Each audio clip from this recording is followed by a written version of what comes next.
നമസ്കാരം. കൈപ്പേശ്ശേരി ഗോവിന്ദമ്പുരി. നമ്മുടെ കേരളത്തിലെ ഒരു പ്രത്യേകത അനുസരിച്ച് ഏത് വസ്തു, ഏത് ഭൂമി എടുത്താലും ആ ഭൂമി മുഴുവൻ ഒന്നല്ല ബ്രഹ്മസ്വമായിരിക്കും, അല്ല ദേവസ്വമായിരിക്കും. കാരണം അങ്ങനെ പറയുമ്പോൾ നമുക്ക് സംശയമാവും, ഇതെന്താ ബ്രഹ്മസ്വം അല്ല ദേവസ്വം എന്ന്. നമ്മുടെ ഇപ്പം ഇരിക്കുന്ന നമ്മുടെ ആധാരത്തിൻ്റെ ഒരു 4-5 പുറകോട്ട് പോയാൽ ഒന്നല്ലേ ഒരു ക്ഷേത്രഭൂമിയാവും, അല്ലെങ്കിൽ ഏതെങ്കിലും ബ്രാഹ്മണന്മാരുടെ സ്വത്താവും. 99.9 മുഴുവൻ വസ്തുക്കളും അങ്ങനെ തന്നെയാണ്.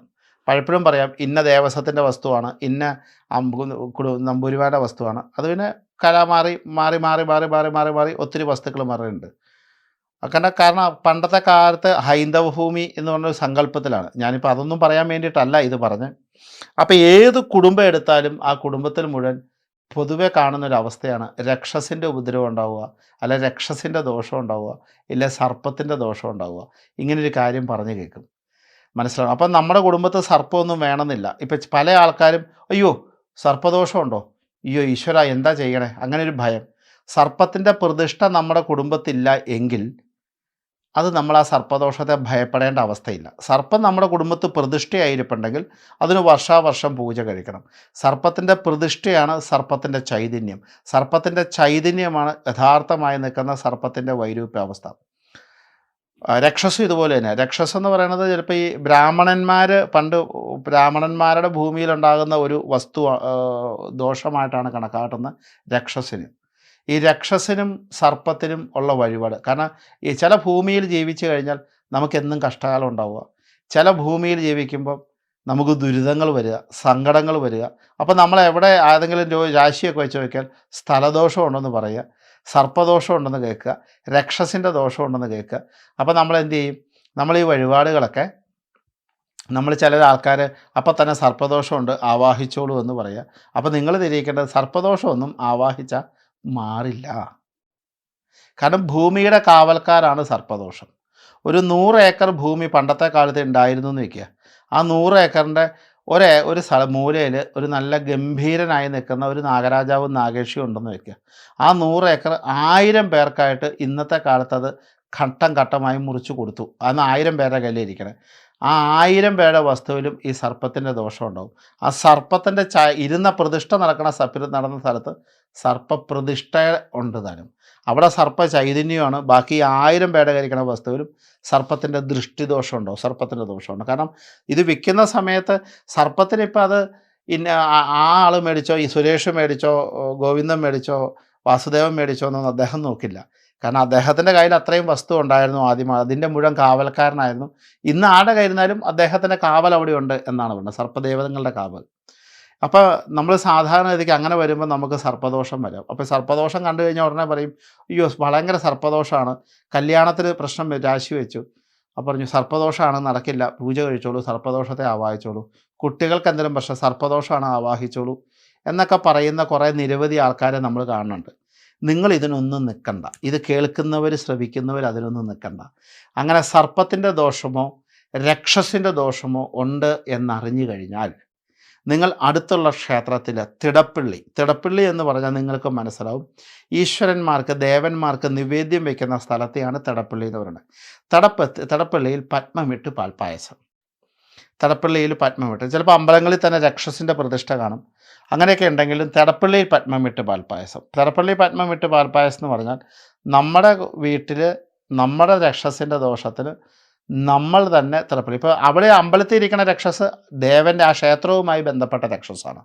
അത് നമ്മുടെ സ്ഥലസംബന്ധമായ രക്ഷസാവണമെന്ന് യാതൊരു നിർബന്ധവുമില്ല. ഈ രണ്ടും 2 രക്ഷസാവും. അമ്പലം ഇരിക്കുന്നത് വേറൊരു രക്ഷസിൻ്റെ സാന്നിധ്യമായിരിക്കാം, നമ്മുടെ സ്ഥലത്തിരിക്കുന്നത് വേറൊരു രക്ഷസിൻ്റെ സാന്നിധ്യമാവും. അപ്പം നമ്മൾ ചെയ്യേണ്ടത് തിടപ്പള്ളിയിൽ പത്മമിട്ട് പാൽപ്പായസം, തിടപ്പള്ളി പത്മമിട്ട് സർപ്പത്തിനും പാൽപ്പായസം കഴിക്കാം, തിടപ്പള്ളി പത്മമിട്ട് രക്ഷസനും പാൽപ്പായസം കഴിക്കാം. ഞാൻ പറഞ്ഞ മനസ്സിലാണ്, അമ്പലത്തിലെ സർപ്പത്തിന് നമ്മൾ പാൽപ്പായസം കഴിക്കണം, സർപ്പത്തിൻ്റെ അനുഗ്രഹത്തിനും നല്ലതാണ്.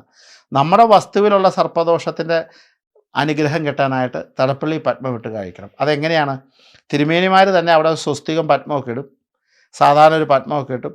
ചിലപ്പോൾ നമ്മുടെ സ്ഥലത്തിൻ്റെ ഒരു അല്പം മണ്ണെടുത്തുകൊണ്ട് വരാൻ പറയും, ആ മണ്ണ് ആ സ്വസ്തകത്തിൽ ഇടും, ആ സർപ്പത്തിനെ തളിച്ച് മെഴുകിയിട്ട് ഒരു പാൽപ്പായസം നേദിക്കും. അപ്പോൾ നമ്മുടെ പറമ്പിലിരിക്കണം നമ്മുടെ സർപ്പത്തിനുള്ള നിവേദ്യമായി. അതുപോലെ തന്നെ രക്ഷസിനും ഇതുപോലെ തന്നെ ഒരു സ്വസ്തികം പത്മയിടും. ആ സ്വസ്തികം പത്മത്തിൽ നമുക്ക് വേണ്ടി മാത്രം നിവേദിക്കുക. മ അമ്പലങ്ങളിലുള്ള രക്ഷസും അല്ലെങ്കിൽ അമ്പലങ്ങളിലുള്ള സർപ്പത്തിനും നിവേദിക്കുന്നതും വഴിപാട് കഴിക്കുന്നതും വളരെ നല്ലതാണ്. അത് ആ രക്ഷസിൻ്റെ അനുഗ്രഹത്തിനും സർപ്പത്തിൻ്റെ അനുഗ്രഹം കിട്ടണില്ല. നമ്മുടെ വസ്തു സംബന്ധമായി നിൽക്കുന്ന സർപ്പത്തിൻ്റെയോ രക്ഷസിൻ്റെയോ ദോഷമുണ്ടെങ്കിൽ അത് തിടപ്പള്ളിയിൽ പത്മമിട്ട് പാൽപ്പായസം കഴിക്കുന്നത് വളരെ കേമത്തമാണ്. അത് അവിടുത്തെ തിരുമേനിമാരുമായിട്ട് പറഞ്ഞാൽ അവർ ചെയ്യുന്നതാണ്. തിടപ്പള്ളി പത്മമിട്ട് പാൽപ്പായസം പറയണത്. രക്ഷസിനൊരു പാൽപ്പായസം, സർപ്പത്തിനൊരു പാൽപ്പായസം. രക്ഷസിന് സാധാരണ പാൽപ്പായസം കഴിച്ചാൽ നമ്മൾ ആ വഴിപാട് തിരിച്ചു വാങ്ങാറില്ല. സർപ്പത്തിന് കഴിച്ചാൽ നമ്മൾ വാങ്ങാറുണ്ട്. അതാണ് അതിൻ്റെ സങ്കല്പം. രക്ഷസിന് കഴിച്ചാൽ നമ്മൾ വാങ്ങാറുണ്ട്. പക്ഷേ ആ കഴിക്കുന്ന നിമിഷം തിരുമേനിയോട് ചോദിച്ച ആ സമയത്ത് അവിടെ ഒന്ന് തൊഴുതുകൊണ്ട് നിൽക്കുക, ഭഗവാനെ അനുഗ്രഹിക്കണേ എന്ന് പ്രാർത്ഥിക്കണേ, അതിഗംഭീരമാണ്. ഇനി ഇത് ചെയ്താൽ എന്താ ഗുണം? അങ്ങനെയാണല്ലോ. ഇത് ചെയ്യും 6 മാസത്തിലൊരിക്കലൊക്കെ നമുക്ക് കഴിക്കാം. ഇതൊക്കെ നിസ്സാര ഒരു 100 രൂപ താഴെയുള്ള കേസേ ഉള്ളൂ. 100 രൂപ പോലും വേണ്ട, അത്രയും താഴെയുള്ള സംഭവമുള്ളൂ. ഈ വഴിപാട് കഴിച്ചാൽ എന്താ? സർപ്പത്തിൻ്റെ പ്രസാദം ഉണ്ടായിക്കഴിഞ്ഞാൽ സന്തതി പരമ്പരയുടെ ഉയർച്ചയ്ക്ക്, കുട്ടികളുടെ ഉയർച്ചയ്ക്ക് ഇതിൽ പരം കേമം വേറെ ഒന്നുമില്ല. അതുപോലെ നിൽക്കുന്ന അനാവശ്യമായി നിൽക്കുന്ന അനർത്ഥങ്ങൾ കുടുംബത്ത് തുടർച്ചയായി വരുന്നത് സർപ്പദോഷത്തിൻ്റെ ദോഷം കൊണ്ടാണ്. അതുപോലെ എന്ത് ചെയ്താലും കുടുംബത്തിനകത്ത് തൃപ്തിയില്ലാതെ വരിക, ഒരു സംതൃപ്തി കിട്ടാതിരിക്കുക, അതും സർപ്പത്തിൻ്റെ ദോഷമാണ്. രക്ഷസിന് പാൽപ്പായസം കഴിച്ചാലോ? രക്ഷസ എന്ന് പറയുന്നത് നമ്മൾ മുത്തശ്ശന്മാരെ പോലെ കരുതേണ്ട ഒരാളാണ്. കാരണം ആ വസ്തുവിൻ്റെ ഉടമസ്ഥനാണ്, ഏതോ കാലത്തെ ഉടമസ്ഥനാണ്, അദ്ദേഹത്തിൻ്റെ വസ്തുവാണ്. ആ ഉടമസ്ഥനെ വന്നിക്കുക. അപ്പോൾ അവിടെ നമ്മൾ ജീവിക്കുന്നതിന് ഒരു വാടക പോലെ തന്നെ അതിനെ കണക്ക് കൂട്ടാവുന്നതാണ്. അത് ചെയ്യുമ്പോഴുള്ള ഗുണം എന്താ? ആ രക്ഷസിൻ്റെ അനുഗ്രഹങ്ങൾ കൊണ്ട്, രക്ഷസിനെ വൈഷ്ണവായിട്ടാണ് സങ്കല്പിക്കുന്നത്. അതുകൊണ്ട് തന്നെ സമ്പൽ സമൃദ്ധി വർദ്ധിക്കാൻ. അപ്പോൾ നമ്മൾ സാമ്പത്തിക വരുമാനമൊക്കെ ഉണ്ട്, ആ വരുമാനത്തിനകത്ത് ഉയർച്ചയില്ല, അല്ലെങ്കിൽ നമുക്ക് പൈസ കിട്ടുന്നില്ല കറക്റ്റായിട്ട്, നമ്മൾ ചെയ്യുന്നതിൽ സമ്പത്ത് വന്നിട്ടുണ്ടെങ്കിലും നമുക്ക് ഗതി കിട്ടുന്നില്ല, അനാവശ്യ ചിലവ് വരുന്നു, അങ്ങനെയുള്ള കാര്യങ്ങൾക്ക്. അതുപോലെ നിൽക്കുന്ന അതും അനാവശ്യമായി നിൽക്കുന്ന പരമ്പരയ്ക്ക് വന്ന ദുരിതങ്ങളെ ഇല്ലാണ്ടാക്കാൻ, സന്തതി പരമ്പരയ്ക്ക് വന്ന ദുരിതങ്ങളെ, കുട്ടികൾക്കും മക്കൾക്കൊക്കെ വന്ന ദുരിതങ്ങളെ ഉണ്ടാക്കാൻ. അതുപോലെ തന്നെ ഒരു വളർച്ചയില്ലാതെ, അതൊരു നമ്മൾ കഷ്ടപ്പെടുന്നൊരു വളർച്ച നമ്മുടെ കുടുംബത്തിൽ ലഭിക്കാതെ വരുമ്പോൾ നമുക്ക് ചെയ്യാൻ പറ്റുന്നതാണ് ഈ രക്ഷസിന് പാൽപ്പായസം. കാരണം രക്ഷസ് എല്ലാ വസ്തുവിലും ഉണ്ട്. ഒരു വസ്തുവിലും രക്ഷസിൻ്റെ ബന്ധമില്ലാത്ത വസ്തുക്കൾ കാണില്ല. 100% വസ്തുക്കൾ കാണാം. അപ്പോൾ നമ്മൾ വിചാരിക്കും നമ്മൾ മറ്റേ ഇന്നയാളോടാണല്ലോ മേടിച്ചത്, അങ്ങനെയാണ് തന്നെ. അതങ്ങനെയല്ല. അതിപ്പോൾ മറിഞ്ഞ് പുറകോട്ട് പോകുമ്പോൾ ദേവസ്വോ ബ്രഹ്മസ്വോ ആയതുകൊണ്ടാണ് പറയണം. മിക്കവാറും വസ്തുക്കളിലൊക്കെ രക്ഷസിൻ്റെ ബന്ധം വരും സർപ്പത്തിന്. അപ്പോൾ ഇവർക്ക് 2 പേർക്കും 6 മാസത്തിലൊരിക്കൽ ഇത് കഴിച്ചാൽ, ഇത് നമ്മൾ പ്രതിഷ്ഠയായിട്ട് വേണം എന്നുള്ളതല്ല. ഇതൊന്നും നഗ്നദൃഷ്ടി കൊണ്ട് ഗോചരമായ സാധനങ്ങളല്ല.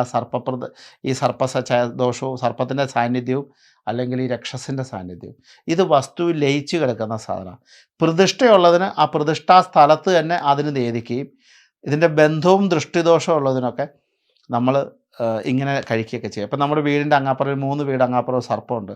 അപ്പോൾ ആ സർപ്പത്തിൻ്റെ ഓട്ടോമാറ്റിക് ബന്ധം നമ്മുടെ സ്ഥലത്തും വരും. അപ്പോൾ ഇതൊക്കെ ചെയ്യുമ്പോൾ അനാവശ്യമായ രോഗഭീതികൾ, അനാവശ്യമായി നിൽക്കുന്ന അസ്വസ്ഥതകൾ, അനാവശ്യമായി നിൽക്കുന്ന വഴക്കുകൾ, കുട്ടികളുണ്ടാകുന്ന ദുരിതങ്ങൾ, കുട്ടികളുടെ വളർച്ചയ്ക്ക് വരുന്ന പ്രശ്നങ്ങൾ, കുട്ടികളുണ്ടാകുന്ന അസുഖങ്ങൾ, കുടുംബത്തെ മൊത്തം സംതൃപ്തി കുറവ്, ഇങ്ങനെയുള്ള വിഷയങ്ങൾക്കെല്ലാം സർപ്പത്തിനും രക്ഷസിനും അടുത്തുള്ള അമ്പലത്തിൽ വഴിപാട് കഴിക്കുന്നത് അതിഗംഭീരമാണ്, അതികേമമാണ്, നന്മയാണ്. കാരണം ഇത് വളരെ നിസ്സാരമായിട്ട് കഴിക്കുന്നതാണ്. അത് കൃത്യമായിട്ട് നിങ്ങൾ തടപ്പള്ളി പത്മം വിട്ട് കഴിക്കാൻ പറയണം. തടപ്പള്ളി പത്മം വിട്ട് കഴിക്കുമ്പോഴാണ് നമ്മുടെ സ്വന്തമായി ഉള്ള സാധനത്തിനാകുന്നത്. ഞാൻ പറഞ്ഞ മനസ്സിലാവുന്നല്ലോ. ഇപ്പോൾ നമ്മുടെ തൊട്ടടുത്തൊരു ദേവീക്ഷേത്രമുണ്ട്. ദേവീക്ഷേത്രത്തിൽ ചിലപ്പോൾ സർപ്പപ്രതിഷ്ഠയുണ്ട്. അത് ആ ദേവീക്ഷേത്രത്തിലെ സർപ്പമാണ്. അതിന് കഴിക്കാം, അമ്പലത്തിൽ പോകുമ്പോൾ കഴിക്കാം. അപ്പം നമ്മളത്തെ സർപ്പത്തെ വണങ്ങിയ ഒരു ഗുണം നമുക്ക് കിട്ടും.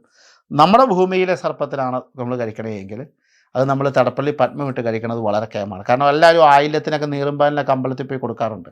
അതൊക്കെ വളരെ കേമാണ്, അതൊക്കെ അങ്ങനെ നടന്നോട്ടെ. പക്ഷേ തടപ്പള്ളി പത്മം ഇട്ട് കഴിച്ചാൽ ഇതിൻ്റെയൊക്കെ 1000 ഇരട്ടി ഫലമാണ്. അപ്പോൾ തിരുമേനി അത് കഴിക്കാൻ ഏത് സമയത്താണെന്ന് പറഞ്ഞാൽ ഞങ്ങളൊന്ന് വന്ന് തൊഴുതോളാം എന്ന് പറഞ്ഞ് ഒന്നാം സൈഡ് ചെയ്യുന്നുണ്ട്. ആ പത്മം ഇട്ടതിനൊന്ന് തൊഴുത് പ്രാർത്ഥിക്കുകയും കൂടെ ചെയ്താൽ ഗംഭീരമാണ്. അത് കഴിഞ്ഞ് തിരുമേനി ആ പൂജ കഴിച്ചത് ഒന്ന് തന്നേക്ക് വാരി, അത് വാരി ഒരു കൂടിനകത്ത് മേടിച്ചുകൊണ്ട് പോയി നമ്മുടെ വസ്തുവിൽ കൊണ്ടുപോയി കുഴിച്ചു വിട്ടേക്കുക. കിഴക്ക് വടക്ക് മൂലയിലോ മറ്റേ ആ വീടിൻ്റെ അവിടെ കൊണ്ടുവന്ന് സ്ഥാപിച്ചേക്കുക. അത് രക്ഷസിൻ്റെ ആയാലും സർപ്പത്തിൻ്റെ ആയാലും. അവരാ നേദിക്കുന്ന പൂക്കളും പൂജ കഴിച്ച ആ ഒരു സാധനമുള്ളൂ, ആ പത്മയിട്ട പൊടി എല്ലാം കൂടെ വാങ്ങിയിട്ട് അതവിടെ കൊണ്ടുപോയി കുഴിച്ചത്. അപ്പോൾ നമ്മുടെ വസ്തുവിൽ വെച്ച് നടന്ന ഫലമായി അതിഗംഭീരമായി, നിസ്സാര പൈസയുള്ളൂ.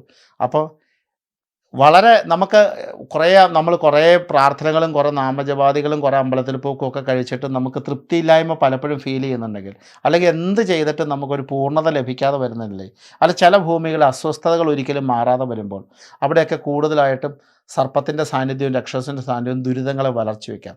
ഈ അതിനെ വഹിക്കുമ്പോൾ നമ്മളിങ്ങനെ എന്താ പറയണേ, നമ്മളിങ്ങനെ നിരന്തരം അതിനൊക്കെ വഴിപാട് കഴിച്ചിട്ട് നമ്മൾ ഫലപ്രാപ്തി കിട്ടാതിരിക്കുന്ന ഒരുപാട് ആൾക്കാരെ എനിക്കറിയാം. അപ്പോൾ ഇങ്ങനെയുള്ളവർക്കൊക്കെ ഏറ്റവും വളരെ നല്ലതാണ് ഈ തടപ്പള്ളിയിൽ പത്മകുട്ടി. അത് ഭയങ്കര ഗംഭീരമാണ്, വളരെ കേമാണ്, സർവ്വ ഐശ്വര്യത്തിൻ്റെ ഒറ്റമൂലിയും കൂടിയാണ്. കാരണം നമ്മൾക്ക് വേണ്ടി പ്രത്യേകമായി ചെയ്യുന്നൊരു ചടങ്ങും കൂടിയാണ്, നമുക്ക് വേണ്ടി പ്രത്യേകമായൊരു പൂജ തന്നെയാണ് അത്. കാര്യം 5 മിനിറ്റ് നേരത്തെ നേദ്യമുള്ളൂ, നിസ്സാര സംഭവമുള്ളൂ, ചെറിയ പൈസ മുടക്കുള്ളൂ, പക്ഷേ വളരെ വളരെ വളരെ കേമത്താണ്, വളരെ ഗംഭീരമാണ്, അതിഗംഭീരം തന്നെയാണ്. അപ്പം തടപ്പള്ളി പത്മമായിട്ടുള്ള നിവേദ്യങ്ങൾ സ്വാഭാവികമായും അത് എന്താ പറയണേ, ഒരു നമ്മുടെ പാരമ്പര്യത്തിന്, നമ്മുടെ ആ ഒരു പാരമ്പര്യത്തിൽ നിൽക്കുന്ന ബന്ധത്തെ, നമ്മുടെ കുടുംബത്തിൻ്റെ പൂർണ്ണ ഉയർച്ചയ്ക്ക് അത് ഉത്തരോത്തരം അഭിവൃദ്ധി നൽകുന്നതിനാൽ 6 മാസത്തിലൊരിക്കൽ ഒരു ക്ഷേത്രത്തിൽ ചെയ്യുന്നത് അതിഗംഭീരമാണ്. ഉണ്ടോ ഇല്ലയോ എന്ന് നോക്കേണ്ടതല്ല, നമ്മളിത് കഴിക്കുന്നത് പോലും കേമാണ്. കാരണം ഇതൊക്കെ അനുഗ്രഹത്തിന് പാത്രീഭവിക്കലാണ്. ഇതിൻ്റെ അനുഗ്രഹമൊക്കെ എന്താ പറഞ്ഞാൽ, ഞാൻ പറഞ്ഞല്ലോ, അതിഗംഭീരമായി നമ്മൾ ഒരു മാമ്പഴപ്പുളിശ്ശേരി വെച്ചു. അതിന് ചേർക്കേണ്ട ഉപ്പ് അല്പം കുറഞ്ഞാൽ അതിൻ്റെ രുചി കുറയുമല്ലോ. ഇതിങ്ങനെയുള്ളതൊക്കെ വന്നു കഴിയുമ്പോഴാണ് പെട്ടെന്ന് പ്രത്യക്ഷമായ ഫലം കണ്ടത്. കാരണം ഇവർ നമ്മുടെ കുടുംബത്തിൻ്റെ വസ്തുവിൻ്റെ കാവൽക്കാരാണ് രക്ഷസും സർപ്പവും. ആ കാവൽക്കാർ എന്ന് പറഞ്ഞാൽ അവരെ നമ്മളെ സംരക്ഷിക്കുന്ന സംരക്ഷകരാണ്.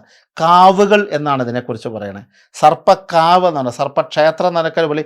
നമ്മുടെ കുടുംബങ്ങളിൽ സർപ്പക്കാവുകൾ, ആ കാവിൻ്റെ സങ്കല്പമാണ്. അതുകൊണ്ട് തന്നെ ഇതിൻ്റെ അനുഗ്രഹം നമുക്ക് പറഞ്ഞറിയിക്കാൻ പറ്റാത്ത ശക്തിയിലേക്കാണ് വരുന്നത്. അതുകൊണ്ടൊന്ന് ശ്രദ്ധിക്കണം എന്നുള്ളതാണ്. വേറെ ഒന്നും ഒരു ജ്യോത്സ്യനും കാണേണ്ട കാര്യമില്ല. ഇത് വന്ന് ആവാഹിച്ചാൽ സർപ്പദോഷത്തെയോ ഇപ്പോൾ പലരും വസ്തു വയ്ക്കാൻ നേരത്തെ സർപ്പത്തെയൊക്കെ ആവാഹിച്ച് മാറ്റി, സർപ്പത്തെ പ്രതിഷ്ഠ ഒക്കെ ആവാഹിച്ച് മാറ്റി അവിടെ സ്ഥലമോ കെട്ടിടമൊക്കെ പണിത് വയ്ക്കും. ഒരു 3 വർഷം കഴിഞ്ഞ് പ്രശ്നം വെച്ചാൽ അവിടെ സർപ്പം കാണും. അങ്ങനെയൊന്നും ആവാഹിച്ച് മാറ്റാൻ പറ്റുന്നതല്ല സർപ്പമൊക്കെ. നല്ല ഒറിജിനൽ ഉത്തമമായ സർപ്പത്തിനൊന്നും ആവാഹിച്ചാൽ പോവില്ല.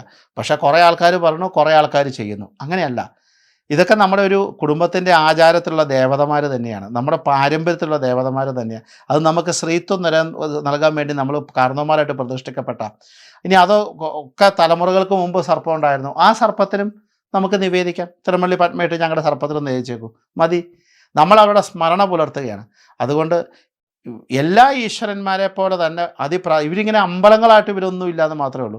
പക്ഷെ നമ്മുടെ ജീവിതത്തിലെ ഏറ്റവും ഒഴിവാക്കാൻ പാടില്ലാത്ത, അല്ലെ ഒരു മിനിറ്റ് പോലും മാറ്റി നിർത്താൻ പറ്റാത്ത അത്രയും ചൈതന്യം കൊണ്ട് നമ്മളെ സഹായിക്കുന്ന 2 സംഭവങ്ങളാണ്.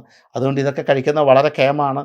ശ്രദ്ധിച്ചോളൂ, ഇതിൻ്റെ ഗുണവും ഭയങ്കരമാണ്, ഇതിൻ്റെ കേമത്വം ഭയങ്കരമാണ്. ഇത് നമ്മൾ പോലും അറിയാതെ പെട്ടെന്ന് തന്നെ നമുക്കൊരു സുഹൃതത്തെ, നന്മയെ, ഐശ്വര്യത്തെ, സർവാഭീഷ്ടത്തെ, സമ്പൽ സമൃദ്ധിയെ, പരമ്പരയെ അനുഗ്രഹിക്കുക ഇത് കേമാണ്. വർഷത്തിൽ 2 പ്രാവശ്യം ചെയ്താൽ മതി, 6 മാസം കൂടുമ്പോൾ ഒരിക്കൽ ചെയ്താൽ മതി. ഒരു 100 രൂപ ചിലവേ ഉള്ളൂ. നല്ലതാണ്. നമസ്കാരം. ഗോവിന്ദമ്പുരി.